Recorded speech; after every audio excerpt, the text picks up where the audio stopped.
பாரத் மாதா கி ஜெய். இப்போதைக்கு சம்பந்தமே இல்லாம இதை சொல்ற. சாமி சரணம். அல்லாஹ் அக்பர்.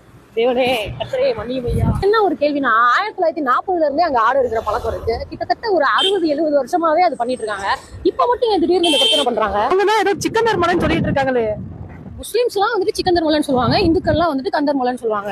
அவங்க சாமி அவங்க கும்பிட்டு போறாங்க, நம்ம சாமியை நம்ம கும்பிட்டு போறோம். கீழே முருகனை பார்த்துட்டு மேல காசி விஸ்வநாதரை பாக்குறது, மலை ஏறும்போது இடையில தர்காவை பார்க்கும்போது அவ்வளவு பாசிட்டிவா இருக்கும்.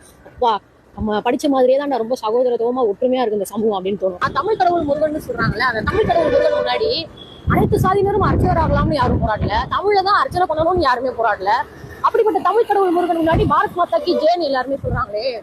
அந்த பாரத் மாதா கி ஜெய்ன்ற ஒரு வார்த்தையை முதல்ல முழக்கமிட்டது அஜ்முல்லா கான்ற ஒரு முஸ்லீம் தான். எது எப்படியோங்க என்னத்தா தீபாவளி வந்துருச்சா அப்படின்னு இந்துக்களை பார்த்து கேட்கிற முஸ்லிம்ஸும், என்னவாமா ஜும்மா தொழுகை கிளம்பலையா அப்படின்னு முஸ்லிம்ஸை பார்த்து கேட்கிற இந்துக்களும் எப்பவும் போலதான் இருக்கும். பிகாஸ் இது வடநாடு இல்ல, Tamil Nadu. We are poor but educated.